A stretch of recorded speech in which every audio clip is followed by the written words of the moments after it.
Bienvenue dans Biophilia Résonance, votre école des savoirs naturels en ligne Afrique-Europe. Dans la série de podcasts dédiée à l'écohabitat, je suis heureuse aujourd'hui d'accueillir Rebecca De Graaf. Rebecca, bonjour. Bonjour. Rebecca, j'ai envie de commencer par dire qu'on a tous en nous une part de Rebecca. C'est toujours ce qui me vient lorsque je suis en contact avec vous et nos éditeurs vont le découvrir aujourd'hui. En effet, depuis l'âge de 6 ans, vous avez grandi et vécu sur un bateau. Vous avez eu des enfants sur un bateau et jusqu'à il y a quelques années où vous êtes arrimé, on va dire, à la Casamance. Est-ce que vous pouvez, s'il vous plaît, vous présenter et nous raconter déjà ce parcours de petite enfance et de grande enfance pour commencer? Oui, c'est vrai que c'est, une enfance jusqu'à mes 6 ans comme, tous les autres enfants. En Suisse, je suis née en Suisse, d'une maman suissesse et d'un papa hollandais et c'est ma famille hollandaise qui porte le gène, du voyageur, je crois, parce que mes grands-parents ont aussi bougé. Eh bien, mes parents, quand ils se sont rencontrés, mon père a tout de suite proposé à ma maman, plutôt que de construire une maison pour leur future famille, de construire un bateau. Et c'est comme ça qu'ils se sont lancés dans la construction d'un voilier. Et cette construction qui a duré 7 ans. Donc, quand j'ai eu vers 6, 7 ans comme ça, bah, la construction du bateau était terminée et on est parti en voyage. Est-ce que vous avez été préparé par vos parents psychologiquement à ce changement de vie? Parce que c'est un changement de vie radical. Vos parents étaient déjà navigateurs dans l'âme, j'imagine, pour construire un bateau par eux-mêmes.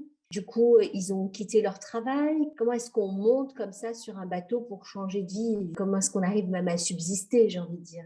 On n'avait déjà pas beaucoup de choses. La période de la construction du bateau, mes parents louaient un petit appartement et toute notre vie, était, vouée au bateau. Moi, je me souviens d'avoir grandi, au fait, en même temps que ce bateau et mes parents, n'ont pas eu vraiment beaucoup besoin de nous préparer à cette nouvelle vie parce qu'on vivait déjà cette construction et toute notre futur était, basé sur, ce départ qui s'approchait de plus en plus.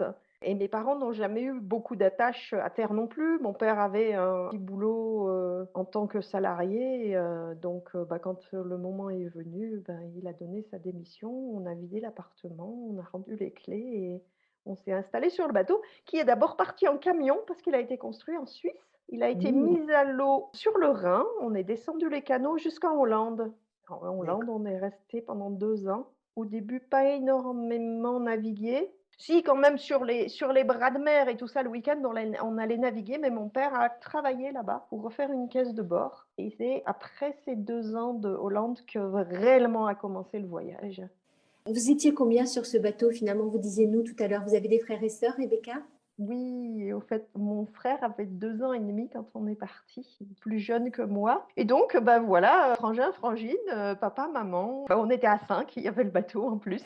Il fait partie de la famille aussi. Il y a combien de chambres dans ce bateau? Est-ce que vous aviez votre chambre individuelle ou est-ce que finalement c'est une vie de communauté à part entière?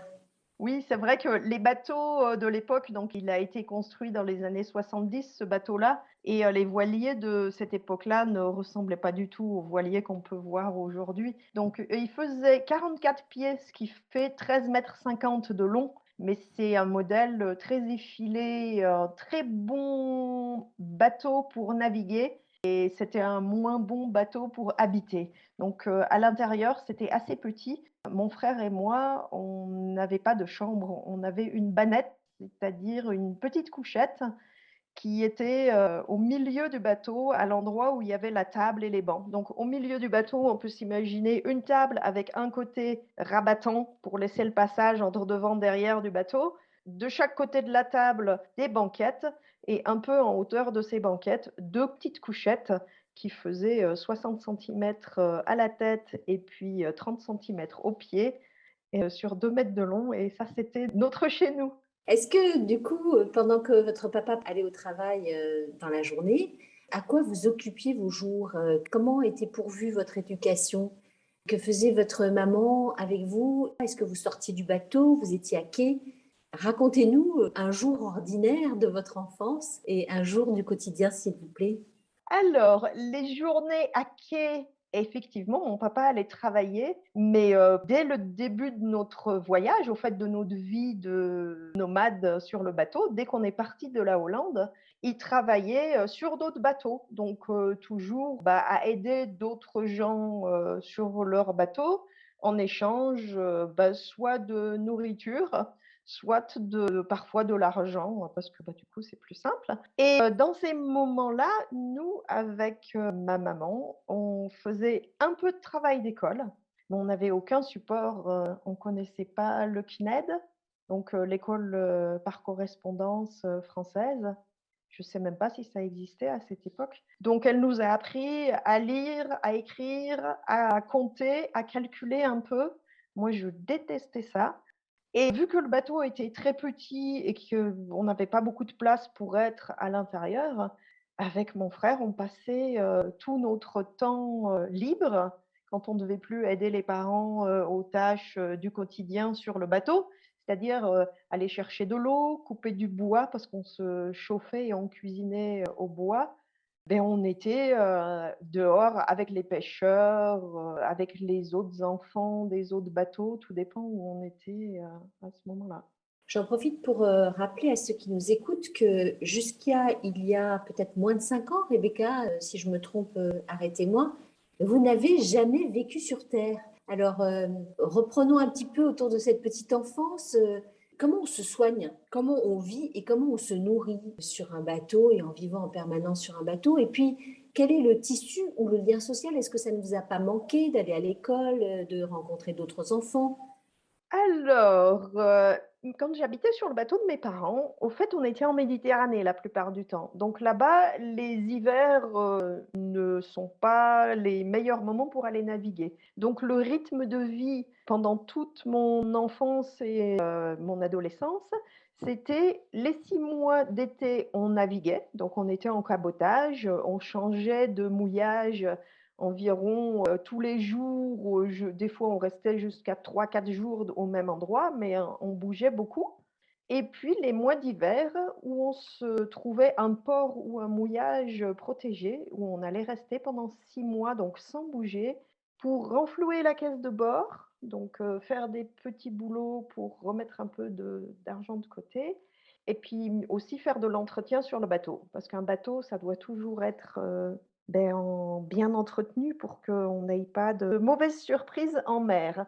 Après les moments en mer, c'est tout différent. Au fait, quand on est en navigation, on peut plus du tout faire les mêmes occupations. Là, quand on navigue, on est plus, en train de faire des quarts. Il faut savoir que quand on est en mer, on peut pas s'arrêter pour la nuit ou s'arrêter quand on est fatigué. Donc on dort à tour de rôle, jour et nuit et on se relaie pour, monter la garde de ce bateau qui est toujours en navigation. En fait, il s'arrête jamais. Il C'est comme si on roulait, jour et nuit, jusqu'à ce qu'on arrive à destination. En fait, il y a pas de pause. Et puis après pour se soigner, eh bien, à terre, hein, si vraiment il y a gros pépin, mais ça est quasiment jamais arrivé au fait, on tombait très peu malade et on a appris quand même beaucoup à se débrouiller par, soi-même et si vraiment c'était très, très grave, bah, il fallait rallier, un hôpital, ou trouver un médecin, mais pas le genre de situation qu'on a eu, souvent. Par rapport à la nourriture, pour partir aussi longtemps du coup en mer, comment est-ce que vous faisiez? Alors, les cales d'un bateau, sont toujours munies d'un grand approvisionnement. Après, si le cuisinier du bord est un bon cuisinier du bord et il sait bien gérer son stock, c'est-à-dire enfin, il va pas préparer des repas avec d'abord toutes les meilleures choses et en ne laissant que du riz et des pâtes, pour la fin. Et effectivement, on avait, tout un stock, de légumineuses, de riz, de pâtes, de choses qui se gardent et puis, avec ça, on pêchait à la traîne derrière le bateau en naviguant. On tirait des appâts, Mmh. pour pêcher. Mais pendant mon enfance, on n'a pas fait des très, très, très grandes navigations, 1 semaine à peu près, un peu moins d'une semaine pour traverser le golfe de Gascogne. On n'a pas fait de traversée de l'Atlantique ou comme ça. Après, moi, aimant un peu plus encore la nourriture saine et tout ça, je faisais, germer, des petites graines. C'est un peu compliqué aussi. Faire germer des petites graines, ça demande beaucoup d'eau et sur un bateau, on n'a pas beaucoup d'eau douce. On a beaucoup d'eau de mer autour de nous. C'est pratique, ça fait une très grande baignoire. C'était la plus grande baignoire du monde. Mais pour les approvisionnements en eau douce, c'est peut-être même plus compliqué que la nourriture. On est plus autonome encore en nourriture qu'en eau potable à boire. Combien de pays vous avez fait en tout à aujourd'hui en bateau?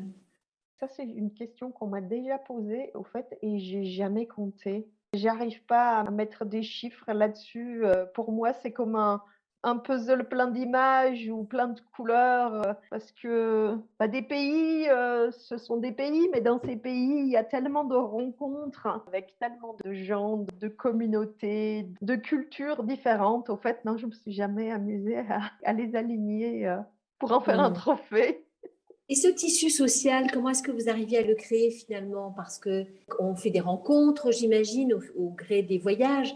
Nous savons qu'il y a l'être nomade sur Terre, mais vous avez la particularité d'être un être nomade sur mer. Et je ne sais pas si vous avez rencontré, du coup, dans votre parcours, des personnes qui ont grandi et évolué comme vous. Et comment se crée le lien social? Comment est-ce que, en vivant de cette manière, on rencontre les autres, Rebecca? Bien sûr, dans mon enfance et même après aussi, quand j'ai navigué plus tard avec, mes enfants, on a rencontré, d'autres bateaux qui voyageaient avec, bah, toute une famille, avec leurs enfants aussi. Alors, c'est pas très commun et il y en a pas tant que ça, mais, il y en a quand même. C'est assez rigolo de voir que souvent, les personnes qui sont stables sur, terre et qui ont, ben, un boulot, une maison, un endroit, un village, un pays et que les enfants vont à l'école, s'imaginent souvent que quand on habite sur un bateau et qu'on est nomade, qu'au fait on n'a pas de lien, qu'il y a pas de sociabilisation. Alors qu'en réalité, c'est tout à fait le contraire, moi je trouve, que les petites périodes que j'ai vécues à terre, parce qu'il y a eu certains petits passages entre les bateaux qu'on a eus, ou même maintenant en ce moment où je suis, dans la Creuse, j'ai jamais trouvé, plus désertique le côté, social, qu'en étant, à terre. Sur un bateau, on n'a pas le temps à perdre pour se rencontrer parce qu'on sait que chacun va partir de son côté très rapidement. Il y a véritablement une rencontre. Ce qui est assez saisissant dans ce type de vie, c'est qu'il n'y a pas de lien en tant que tel. On est relié et on est complètement soumis à la force des éléments. Les enfants qui grandissent sur un bateau comme ça savent très bien que, la rencontre, c'est l'instant présent. Il faut profiter à fond de l'instant présent parce qu'après, il y aura autre chose et je pense que quand on quitte comme ça toujours et les gens et les pays et les endroits, au fait, on apprend réellement que quitter quelque chose, c'est pas le perdre, c'est gagner autre chose.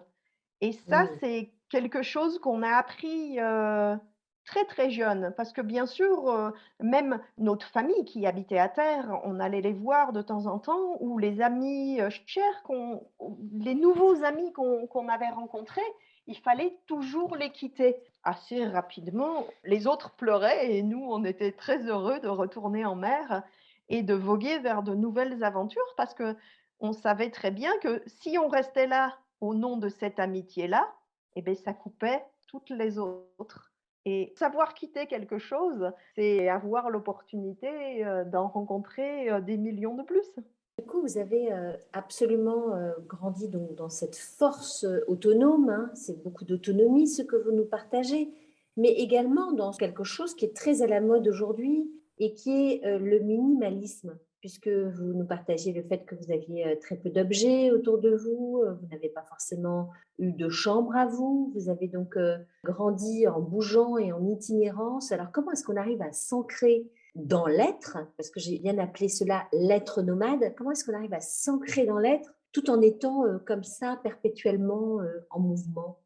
Oui, ça c'est une grande question, effectivement, parce qu'on s'ancre, je pense, en soi-même et en notre part de marin, parce qu'on a tous une identité d'appartenir à un groupe ou à quelque chose. C'est quelque chose qui est important pour l'être humain. Eh bien, effectivement, en voyageant tout le temps, en bougeant tout le temps, on n'a plus les racines d'un village, d'un endroit ou même de sa famille élargie. Moi, je vois mes grands-parents ou mes oncles, tantes, cousins, cousines, je les voyais que, très rarement et nos racines, dans la famille des marins, en fait, d'être un nomade, on est devenus, je pense, des êtres, toujours à l'affût de vivre d'autres aventures. Après, c'est vrai que je dis: «On est devenus», c'est la période où on naviguait, tous ensemble sur le bateau. Parce que je vois, mon frère, une fois, devenu adulte, n'a plus du tout voyagé. Il habite en Suisse et il n'a pas bougé de là. Il n'a pas autant la fibre, voyageuse. Par contre, Est-ce mes que ça veut dire parents sont toujours sur leur bateau. Ah oui, est-ce que ça veut dire que c'est souffrant pour vous, Rebecca? Est-ce qu'il y a eu des moments quand même où vous aviez envie d'avoir une chambre de jeune fille, d'aller en boîte de nuit, d'aller à l'école comme tout le monde? Est-ce qu'il y avait des choses qui étaient souffrantes pour vous dans cette forme d'éducation totalement libre? Je reviens à ce que je disais tout à l'heure, hein, on a tous une part de Rebecca en nous, tellement de gens ont envie de vivre cela et peu osent. Finalement, vous, c'est votre quotidien, ça va être le chemin d'aller sur Terre qui a été un véritable chemin pour vous, on y reviendra peut-être pas. C'est Donc, vrai. Mais moi, je pense que, on n'a pas pu vivre ça comme un manque, parce qu'on ne l'a jamais eu. On ne peut pas souffrir de quelque chose que l'on ne connaît pas. Je me souviens, oui, d'avoir eu envie par moment d'aller à l'école, mais envie d'aller à l'école, comme celui qui va tous les jours à l'école et qui aimerait bien ne plus aller à l'école. C'était en tant qu'enfant, on grandit avec sa famille, avec, ce qui va avec et puis, on pourrait pas s'imaginer autre chose. Moi, je me suis jamais imaginée vivre avec mes parents dans une maison. Ça m'aurait paru complètement, bizarre et pas possible. Ma vie de bateau avec, mes parents et mon frère, bah, c'était, la norme pour nous, pour notre famille. On reviendra sur le minimalisme tout à l'heure. Du coup, ça me ramène en fait à notre rencontre en Casamance avec toute la traversée de ces différents pays que vous avez fait. Vous avez choisi pour la première fois de votre vie de vous installer au Sénégal, en Casamance, pendant quelques temps. Est-ce que vous pouvez nous partager un petit peu ce bout de votre histoire? Alors oui, entre mon enfance et la Casamance, j'ai rencontré, le papa de mes 2 garçons, qui maintenant, commencent à devenir grands. Quand on s'est rencontrés, j'habitais déjà sur mon premier petit bateau. On a voyagé, avec ce petit bateau. Moi, j'ai habité pendant 12 ans sur celui-là, un petit bateau en bois et puis après on en a construit un deuxième et donc nos 2 garçons ont grandi aussi, sur un voilier et arrivés en Casamance et bien, on a décidé de vendre le bateau et de vivre autre chose. On s'est séparés avec, le papa de mes enfants et puis je suis restée sur une petite île en Casamance, alors que depuis toujours, je me disais, mais enfin depuis toujours non, mais depuis quelques années, où est-ce qu'un jour j'arriverai à poser mes bagages dans un endroit où je me sentirais bien? Et c'est assez étonnant que enfin ça peut paraître étonnant que ça soit cette île en Casamance, mais en quelque sorte, cette vie là-bas correspondait ou ressemblait quand même beaucoup, à ma vie de mon enfance, sur le bateau, plus qu'une vie, à terre dans une, grande ville ou en Europe. En fait, entouré d'eau, donc on retrouve effectivement les éléments de la mer, cette autonomie.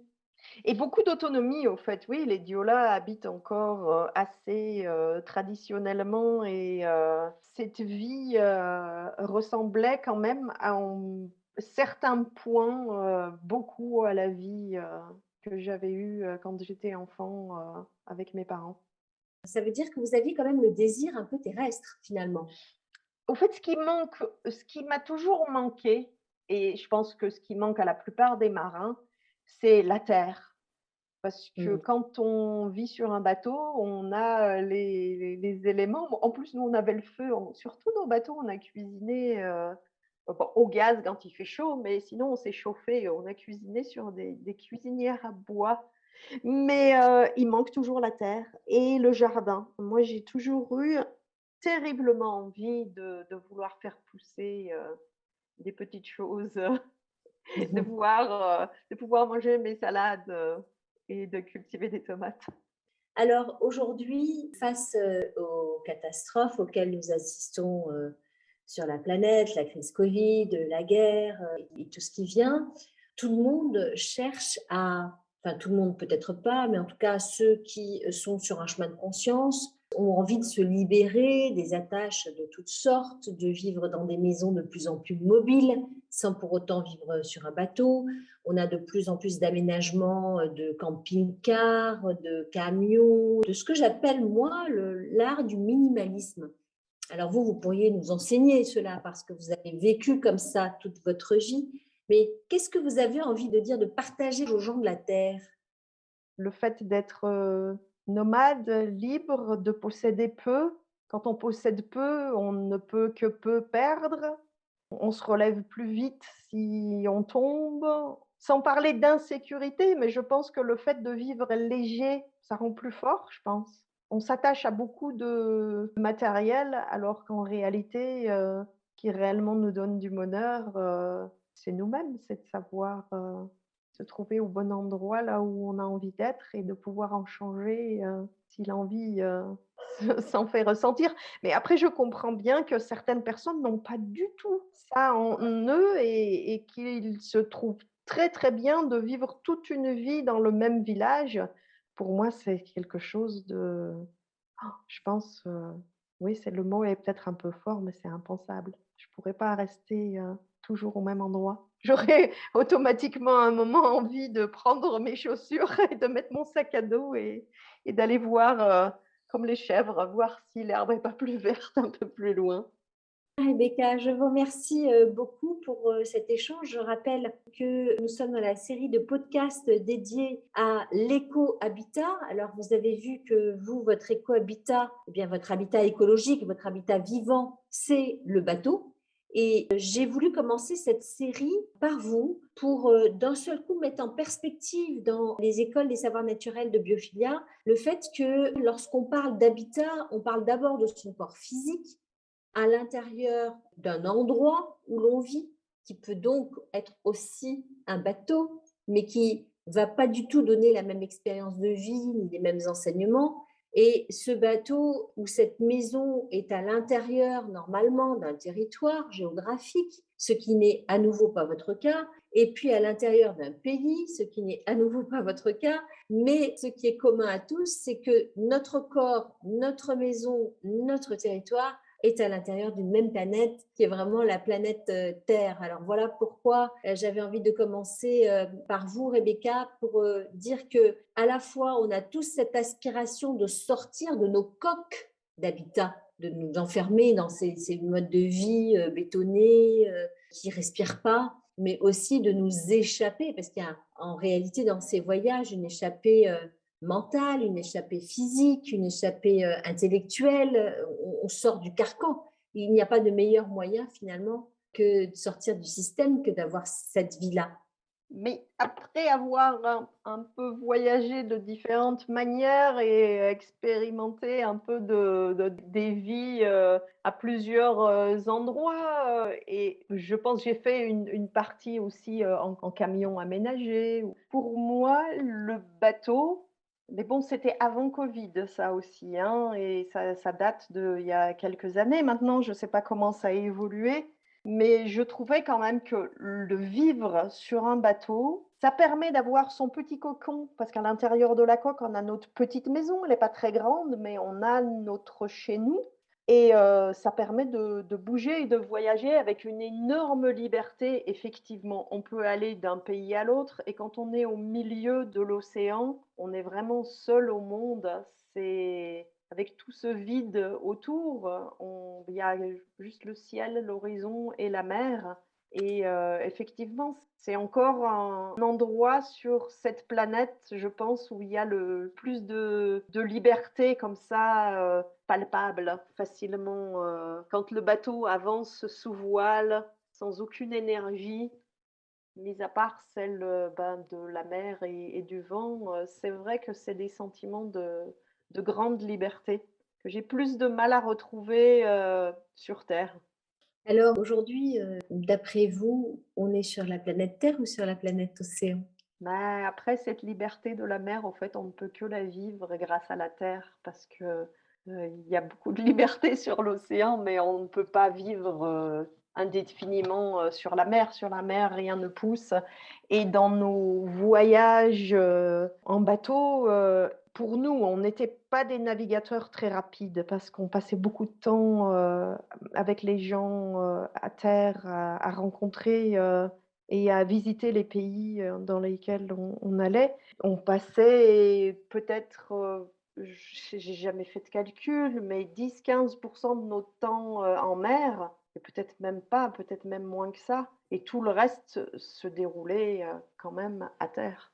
Mais à chaque fois, au fil de ces rencontres à terre, il y avait toujours ce petit moment de: «Ah, on va retourner en mer, on va naviguer quelques jours», toujours ce plaisir quand même de retourner, à la mer et aussi les endroits où on pouvait parfois, poser l'ancre dans des endroits complètement, déserts. Ça aussi, c'est des moments assez chouettes à vivre, en fait. Mais justement, Rebecca, «Oh, on va retourner en mer», comme vous le dites, et qu'est-ce qu'il y avait derrière? C'est-à-dire, qu'est-ce que vous recherchiez en voulant y retourner? L'aventure? L'inconnu? De lâcher les amarres, de laisser derrière ce qu'il y a eu, de retrouver, la vie en mer parce qu'elle est pas la même, la vie sur le bateau, hein. Elle est pas la même quand on est au mouillage et que le bateau ne bouge pas et en mer quand ça brasse, parce que même quand la mer est belle, le bateau, bouge quand même, un peu dans tous les sens. Le fait d'aller de nouveau vers un inconnu, en fait, on est protégé par son petit cocon de connu, on est dans sa petite coquille de noix et on vogue vers, de nouveau tous les possibles. En fait, on ne sait pas où on va aller, on sait pas enfin si, on sait, on a décidé sur la carte qu'on irait à tel endroit, mais on n'y a jamais été, on n'y connaît personne, on ne sait pas à quoi ça ressemble, c'est comme, la magie d'arriver la nuit dans un mouillage ou dans un port. Souvent, c'est des mouillages, hein, on ne va pas trop dans les ports avec, nos bateaux et d'arriver la nuit, d'aller dormir et le lendemain matin, de se réveiller et de sortir et de regarder partout autour de soi en se disant: «Ah voilà, je suis dans un nouvel endroit». C'est comme arriver, en voiture quelque part avec les yeux bandés, on ne sait pas où on est arrivé et poum, la surprise et cette surprise-là en bateau, ben, on a souvent des moments de surprise comme ça. Aujourd'hui, est-ce que vous pouvez imaginer vous installer définitivement quelque part sur Terre, ou est-ce que votre aspiration, c'est de reprendre le bateau? Je me vois pas du tout rester, pour l'instant à un endroit. Ça fait, même pas une année, que je suis rentrée en Europe et déjà, j'ai qu'une envie, mais depuis tout le temps, c'est de découvrir, de voir, de rencontrer des gens, de bouger, de continuer à voyager. Moi, j'ai mon fils, le cadet qui est rentré, au collège et qui veut continuer sur le lycée là et faire des études. Donc je vais devoir m'ancrer un peu plus, mais comme je disais avant, j'ai déjà préparé le sac à dos, pour que je puisse aller, faire des découvertes, aventures comme ça, sur les GR, et faire de la randonnée, parce que pour l'instant, ça va être mon nomadisme, mais je pense, c'est sûr qu'un jour, si le voyage, le permettra encore parce que, ben, on sait pas trop on est dans une période effectivement un peu, insécurisante quelque part. Je ne sais pas si les frontières se réouvrent facilement. Moi, je pense que j'aimerais bien, repartir voyager, en bateau, ouais. Je vous remercie beaucoup, Rebecca. C'est la fin de notre podcast d'aujourd'hui et merci infiniment pour ce partage. Merci beaucoup. Merci beaucoup Karine. Merci.